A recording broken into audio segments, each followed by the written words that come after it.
Good morning, everybody. Day 5, and well done to everybody who's made it this far. There's some people who haven't, right? It's always the way, because it can be a struggle. Remember, it is a weight loss challenge. The whole point of this is it's challenging.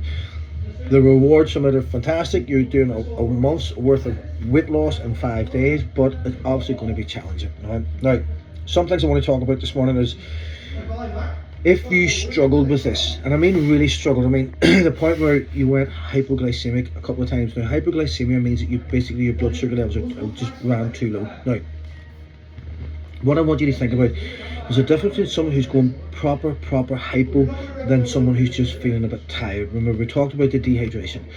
Now, this is where things like menopause, PCOS, all those sort of other hormonal issues can really play havoc with your blood sugars, right?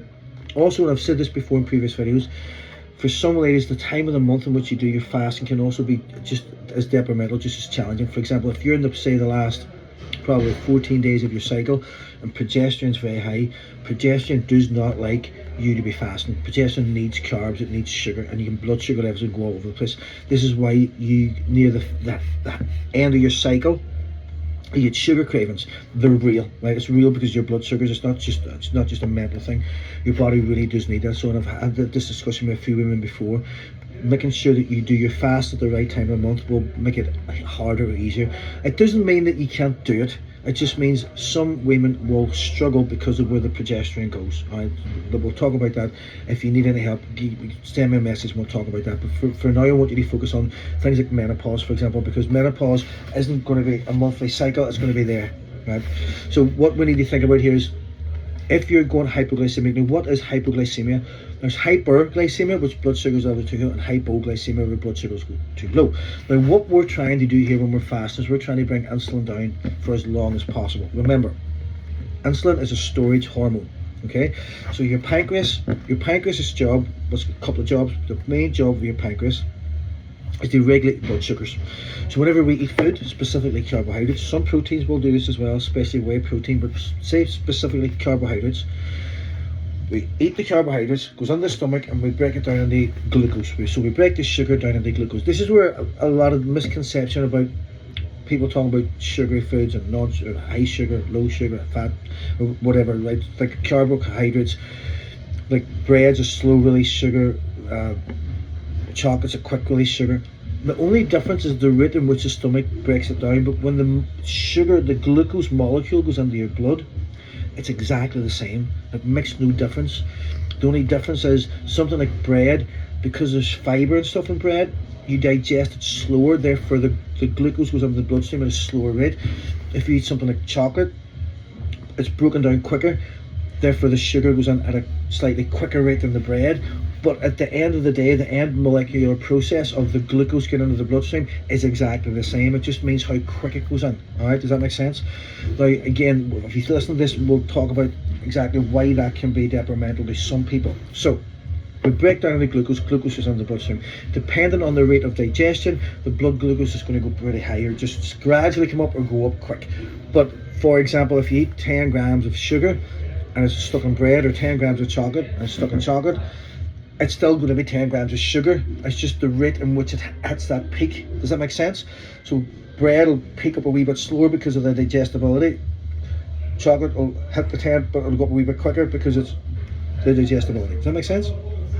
So blood sugar levels go up, and this will determine the rate in which the pancreas releases insulin to try and manage this. So your insulin's job is to bring that blood sugar back down.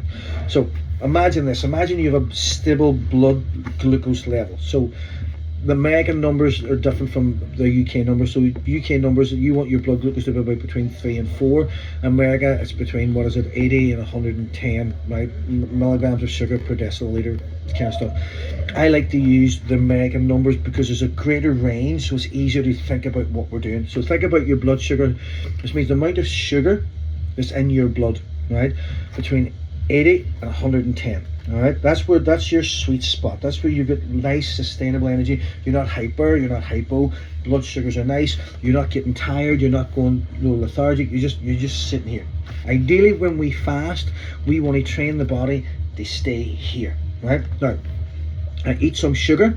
Again, it doesn't matter if it's whatever it is or how quick, but sugar goes into the bloodstream, breaks down in the tummy, goes into the bloodstream as glucose, right? So they call it blood sugars, but it's blood sugars or glucose or whatever.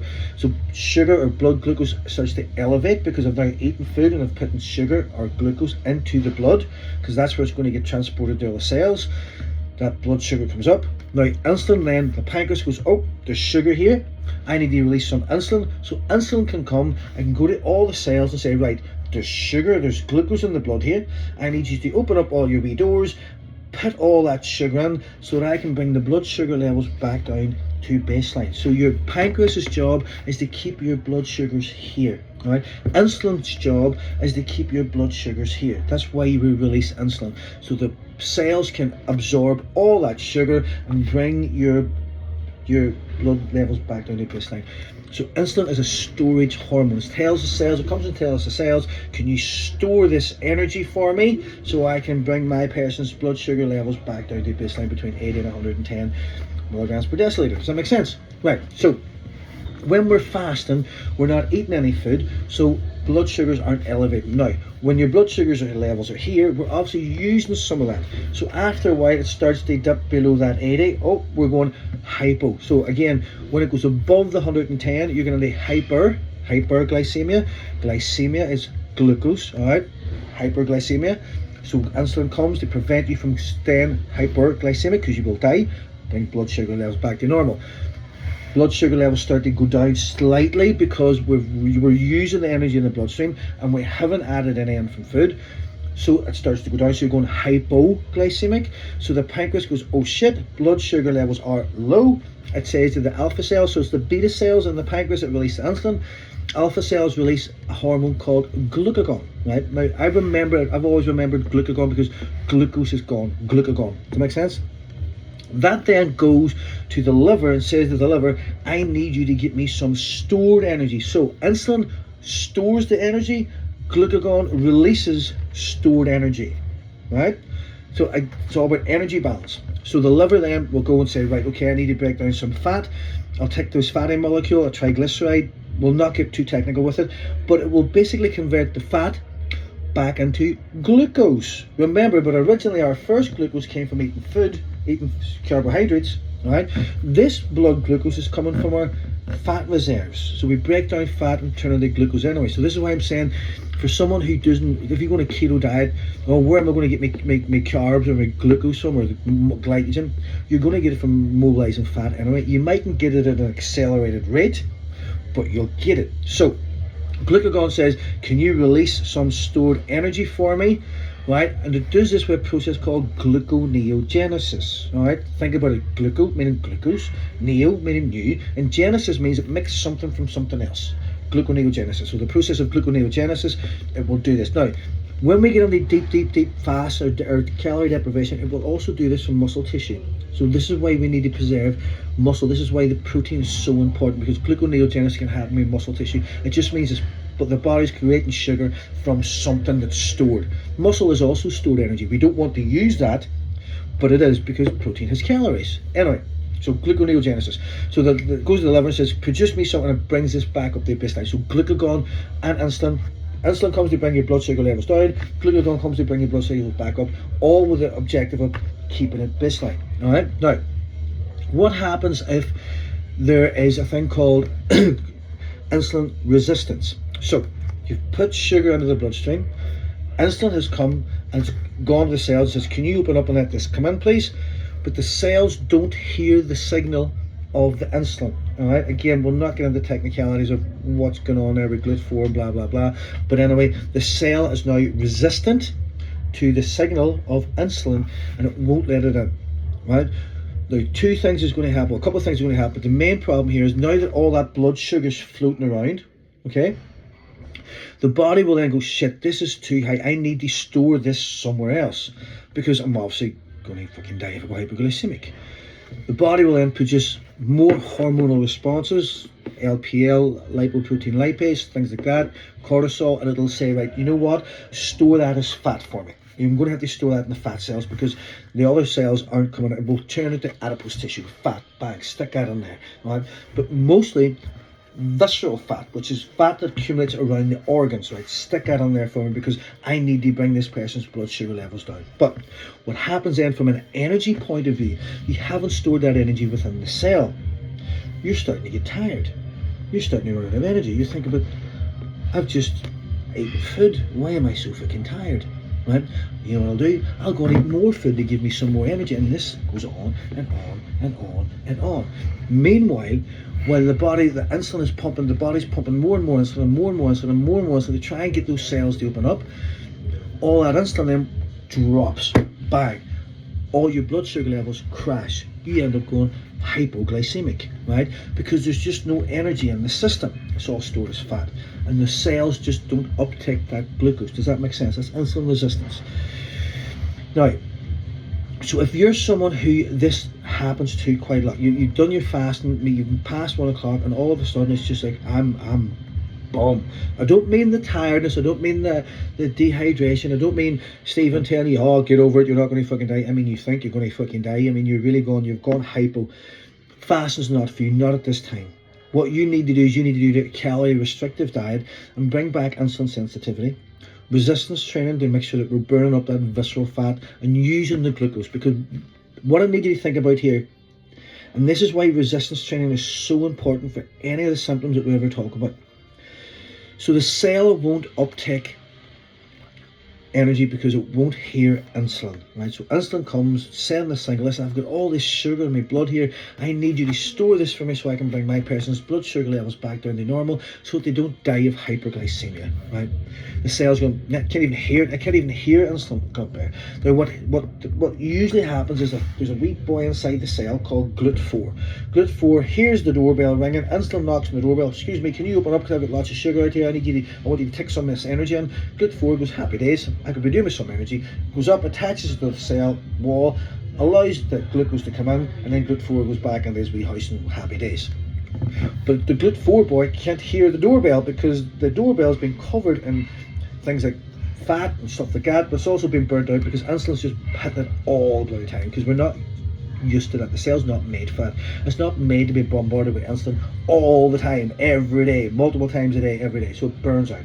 Right? Also the fact that the sensitivity of the receptor that the insulin binds to, the doorbell if you want, the efficiency of that, or the receptiveness of that, or the sensitivity of that also depends on estrogen. Estrogen has now gone away if you get into menopause. So the cell's no longer responsive for a few reasons. One, estrogen that normally keeps the function of the doorbell is not there. Two, we've got now more fat going through the bloodstream because your diet's shit, so the cell is now covered in a layer of fat, triglycerides. And also, insulin has bombarded that doorbell so many bloody times that the doorbell just didn't even want to work anyway, right? So the wee GLUT4 boy, he's sitting inside going, we could be doing with some energy here and there's none coming in. What am I going to do? Now, if we do resistance training, if we lift weights, we burn the energy from inside the cell, right? What happens is the GLUT4 boy, he knows, oh, this person's working these muscles here, they're working hard. I need to give them some more energy at a quicker rate because we're going to burn out here. So GLUT4, out of his own back, he goes up and opens the door. Is there any energy floating about out there? All of a sudden it all comes flushing in because there's loads out there, right? That's how we start bringing the cell back in the production of energy and also bringing back insulin sensitivity because the doorbell now gets a chance to relax because the energy is still going to come in and the cell is going to function from the inside because it's now getting energy that it's supposed to have that won't just bring in by itself, but because it's now doing resistance training, the wee GLUT4 boy, he'll go up and say, I need to do something here. My person's running out of energy. I want to open up. Why have you not given me? Oh Jesus, there's loads out there, and all the energy comes rushing in. So that's why we call things like resistance training like a glucose dump. It uses the glucose that's in your system. The way I look at carbohydrates, people, right? And this is my own perspective. It's anecdotal, and it's what I see from a lot of people. Right, you do not need carbohydrates if there's more than a stone of fat in your body because fat is stored energy, right? Why would you, if you're towing a petrol tank in your car, you're driving a car and you're towing a petrol tank full of petrol, right? And you can access it, then why would you feel the need to put petrol in a petrol tank? Because every time you do that, you don't take it from here. So why would you do that? It doesn't make sense to me. Right? Unless you're driving the car that hard that you just can't get the supply here quick enough, That's different. That's somebody who's doing resistance training. You're working so hard. Yes, you deserve some carbohydrates, but deserve is the key word here, right? Because it's just fuel. That's all it is. The other issue is, if you're not actually actively moving your body, if you're not deserving, why would you put in? If I have a car and I don't drive it, right? I might just turn the engine on every now and again, but I don't drive it. Why would I put petrol in it? It's not going anywhere, right?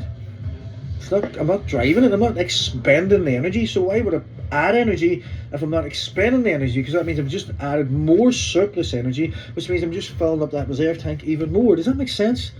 This is why things like fasting, ketogenic diets, I think, really are the ultimate diet for most people who are overweight, right? Especially women in menopause, because we're talking about that cellular function that's going on. Now, you will hear people telling you the complete opposite. You need carbohydrates. You do not need carbohydrates. If you don't eat them, your body will make them itself. Unless you are a high-performing athlete, right? You do not need them. And if you're a high-performing athlete, the chances of you being fat are very fucking slim, right? So, get me point? So that's what I want you to think about. That's what we're trying to do when we're fasting. But if you're someone who doesn't respond to fasting, that's usually why, which is fine. It's just not for you right now. So if you felt like that, drop me a message privately. We'll get on the phone call and we'll talk about what other things we can do. But the key take home here is, guys, anybody watching this, you need to be lifting weights. Here's what I want you to think about. Don't think of weightlifting as you're going to aesthetically change your body with muscles, right? Think of weightlifting as a replacement for the activity that you used to do or you're supposed to do in your life, right? What's the heaviest thing that you lift? And I don't mean this to be derogatory or sexist or bad at all. What's the heaviest thing you lift, right? A washing basket? Maybe shopping from the car. How many times a day does that happen? Again, I don't mean this to sound bad, but that's the truth. Your body's designed to lift and move things all the time. If you think about how life would have been 100 years ago for you, you would not have had the luxury that the heaviest thing that you lift is a washing basket or a bag of shopping. Your body would have been active, you would have been moving, and this is why we have all the diseases and the illnesses and an obesity epidemic, because we are not active anymore. So you don't think of weight training as going on to aesthetically build muscle. It's a hamster wheel. It's a way to go on and exercise the muscles the way they're supposed to be exercised that we don't get a chance to do anymore. Does that make sense? You need to lift weights, ladies. Walking doesn't do it. Walking is not the same as putting the muscles under stress and using the energy that's stored inside the muscle and increasing your energy demand into the muscle. All right? Think about it.